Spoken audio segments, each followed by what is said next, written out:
जय भोलेनाथ। मंदार माला कुलिताल काये, कपाल मालांकित शेखराये, दिवंबराये च दिगंबराये, नमः शिवाय च नमः शिवाय। मंदार की माला से जिन पार्वती जी का केशपाश अलंकृत है और मुंडों की माला से जिन शिव जी का जटा अलंकृत है, वैसे शिव पार्वती को मैं प्रणाम करता हूँ। शिवरात्रि, महाशिवरात्रि व्रत जो है, जितने भी शिव के व्रत बताए गए हैं, शिव पुराण में जितने शिव के व्रतों का जिक्र किया गया है, उसमें सबसे अधिक फल प्रदाता जो है महाशिवरात्रि का व्रत है। क्योंकि चतुर्दशी तिथि जो है, फागुन कृष्ण पक्ष चतुर्दशी जो है, भगवान शिव का तिथि है। उस तिथि के स्वामी भगवान शिव हैं और भगवान शिव को अति प्रिय तिथि है। इस दिन शिव और शक्ति का विवाह भी संपन्न हुआ था। ऐसा पुराणों में, ऐसा शास्त्रों में जिक्र है कि इस दिन जो है विष का पान भी, समुद्र मंथन में जो विष निकला था उसका भगवान शिव जो है पान भी किए थे। और जो है इस दिन जो है शिव जी तांडव भी किए थे। इसलिए शिव को यह तिथि जो है अति प्रिय है। सभी भक्तों के लिए शिव का पूजा जो है मोक्ष देने वाली है। सभी भक्तों को शिव महाशिवरात्रि के विषय में जो है ऐसा वर्णन मिलता है कि अनजाने में भी कोई इस व्रत को कर लेता है, जिससे वह मुक्ति को पा जाता है। इसके विषय में पुराणों में एक कथा बताई गई है। बताया गया है कि एक भील था, बड़ा ही दुष्ट। वह जो है नित्य जो है जंगल में जाकर जीव जंतुओं का वध करता था और इससे अपनी जो है वह जीविका को चलाता था। अपनी जीविका को वो चलाता था। एक दिन उसके बूढ़े माता पिता और उनकी पत्नी और उनके बच्चे जो है उनसे कहें, हम लोगों को आज बहुत ज़ोर से भूख लगी है, मुझे आज घर में खाने को कुछ नहीं है, आप जाकर हम लोगों के लिए भोजन का प्रबंध कीजिए। तब जो है वह भील जो है जाकर जंगल में चला गया। जाकर के पशु पक्षियों को ढूंढने लगा। उस दिन उसे भगवान के माया से कोई पशु पक्षी नहीं दिखे। अब जो है वह भील संध्या होने को आया, चिंता में पड़ गया कि मैं घर में कह के आया हूँ, घर में सभी लोग जो हैं भूखे हैं, उनका आहार कैसे प्रबंध करूँ। ऐसा मन में विचार करके वह एक बेल का वृक्ष के ऊपर में चढ़ गया। वहाँ पर एक कलश में जल भरा हुआ था।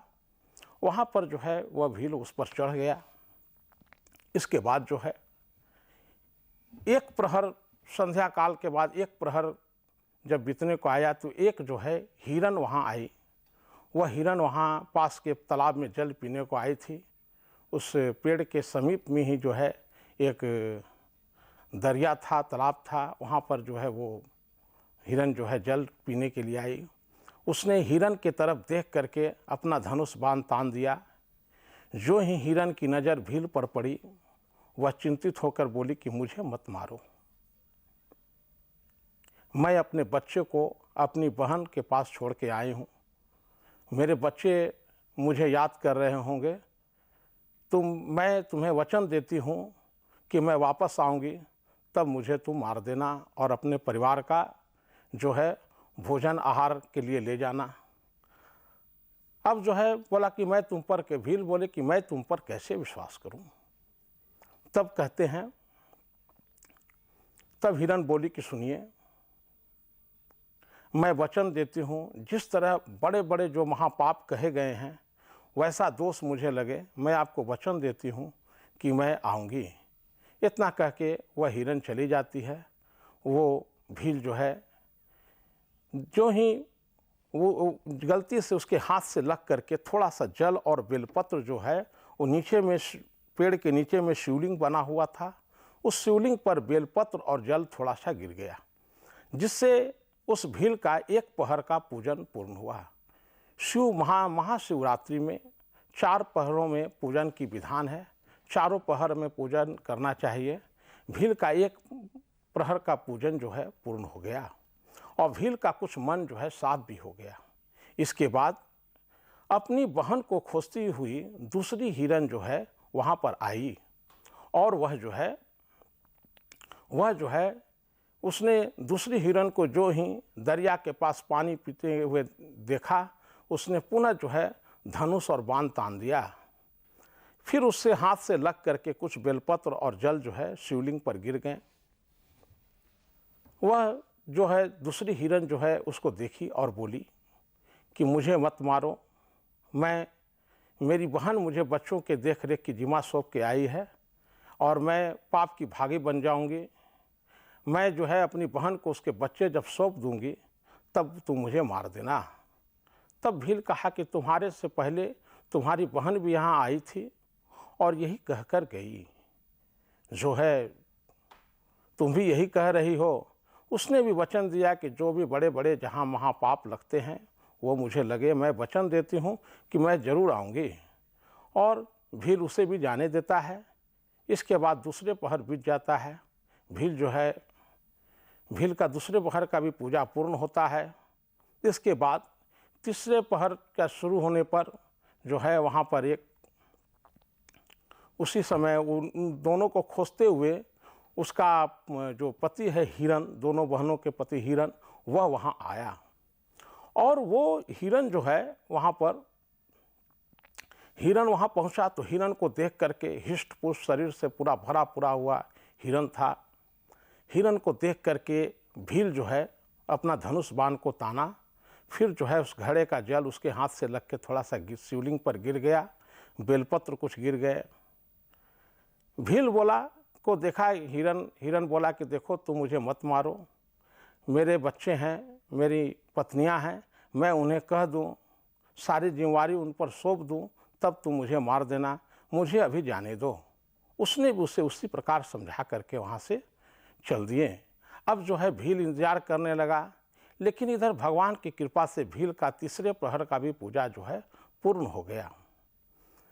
भील जो है इंतजार कर रहा था। इधर तीनों जो हैं, दोनों हिरनी और हिरन जो है आपस में विचार करने लगे कि हम लोग वचन देकर आए हैं।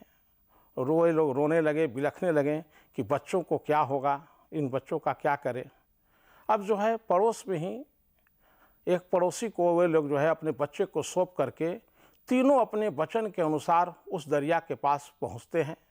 बच्चे देखते हैं कि माता पिता मेरे यहाँ हैं, तो मेरे माता पिता जा रहे हैं तो हम लोग रह के क्या करेंगे। वो भी बच्चे भी जो है उनके पीछे पीछे वहाँ आ गए। भील जो है देखा कि दोनों बहनें और हिरन, दोनों बहनें और उसका पति भी वहाँ आ गया हिरन। अब देखकर उसने फिर बाण को ताना। बाण तानने पर चौथे प्रहर में जो है थोड़ा सा जल और बेलपत्र नीचे शिवलिंग पर जो है गिर गया। नीचे शिवलिंग गिरने के बाद जो है चौथे प्रहर का भी पूजन जाने अनजाने में भील का पूर्ण हुआ। भील को ज्ञान हो गया। उसने जो है उन हिरणों से क्षमा मांगी, कहा कि अब मैं वध नहीं कर सकता, मैं कितना दुष्ट हूँ, कितना पापी हूँ, मुझे आज ज्ञान हो गया है, मैं आज के बाद ऐसा कोई कर्म नहीं करूँगा, आज से मैं आप लोगों से क्षमा मांगता हूँ। इसके बाद जो है वहाँ पर भगवान शिव और पार्वती पर प्रकट होते हैं। भगवान शिव कहते हैं कि हे भील, तुमने जाने अनजाने में मेरा महाव्रत को किया है और जो है तुम्हें जो है इस व्रत का फल मिलता है। तुम जाओ, तुम श्रृंगपुरम नामक राजधानी में राज्य करो, वहाँ तुम्हें त्रेता युग में श्री राम प्रभु जो हैं आएंगे, तुम्हें धन धान मोक्ष की प्राप्ति होगी। और जो है सब परिवार जो है वह भील श्रृंगपुरम में जाकर बसने लगा। तो अनजाने में भी इस तिथि की महिमा है कि अनजाने में भी कोई व्यक्ति भगवान शिव का पूजन करता है तो वह परम गति को, मोक्ष को प्राप्त कर लेता है। भगवान शिव का अभिषेक जो है दूध से, ईख का रस से, नारियल के पानी से, सभी का फल शास्त्रों में अलग अलग बताया गया है। दूध से सुख, समृद्धि और पुत्र की प्राप्ति होती है, धन धान की वृद्धि होती है, ईख के रस से जो है लक्ष्मी की प्राप्ति होती है। कुश के जल से भगवान शिव का जो है अभिषेक करने से व्यक्ति जो है रोग से उसका शीघ्र निवारण हो जाता है। अतः शिव का जो है अभिषेक भिन्न भिन्न वस्तुओं से शास्त्रों में बताए गए हैं। आम के रस से भी वर्णन है सुख समृद्धि के लिए। तो व्यक्ति को भगवान शिव का पूजन जो है अभिषेक करना चाहिए और इस अभिषेक का जो है भिन्न भिन्न फल है। सभी वस्तुओं से भगवान शिव का महाशिवरात्रि के दिन पूजन करें। वंदे देव उमापतिम सुर गुरुम वंदे जगत कारणम वंदे पनग भूषणम मृगधरम वंदे पशूनापतिम वंदे सूर्य शशांक वहिनयनाम वंदे मुकुंदम प्रियम वंदे भक्तजनाशयम च वरदम वंदे शिव शंकरम। बोलो शंकर भगवान की जय, पहाड़ी बाबा की जय, वैद्यनाथ बाबा की जय, बोलो महाकालेश्वर शिव की जय।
गौरा के फूटल कपार हो बर ऐसन तू खोजला।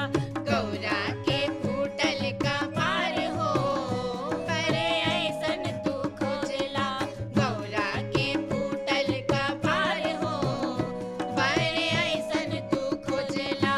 केस बड़े पाकल दांत बड़े टूटल।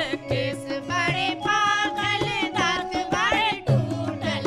केस बड़े पाकल दांत बड़े टूटल। केस बड़े पागल दांत बड़े टूटल। ए सखी हरे गरवा में गहुअन के हार हो और ऐसन तू खोजला। गौरा के फूटल कपार हो बर ऐसन तू खोजला। गौरा के फूटल कपार हो बर ऐसन तू खोजला। सिर पर सांप झूले कान बिछिया। सिर पर सांप झूले कान बिछिया। झूले कान बिछिया झूले कान बिछिया। झूले कान बिछिया। झूले कान बिछिया। सिर पर सांप झूले कान बिछिया। सिर पर सांप झूले कान बिछिया। गोरवा में फाटल बेवाय हो बर ऐसन तू खोजला। गौरा के फूटल कपार हो बर ऐसन तू खोजला। गौरा के फूटल कपार हो बर ऐसन तू खोजला। बियहे खातिर आई है जहिया नगरिया पर देखे जई है सब नर नरिया। बियहे खातिर आई है जहिया नगरिया पर देखे जई सब नर नरिया। हंसे लगी नगर जवार हो पर ऐसन तू खोजला। गौरा के फूटल कपार हो बर ऐसन तू खोजला। गौरा के फूटल कपार हो बर ऐसन तू खोजला। दुल्हा के धन नइखे कोठा अटारी। कैसे वो जा रही है राजा के दुलारी। दुल्हा के धन नइखे कोठा अटारी। कैसे वो जा रही है राजा के दुलारी। टूटल बा भौरा के भाग हो पर ऐसन तू खोजला। गौरा के फूटल कपार हो बर ऐसन तू खोजला। गौरा के फूटल कपार हो बर ऐसन तू खोजला। और बात है कह रहे हैं सखी लोग हरे ब्राह्मण जाने के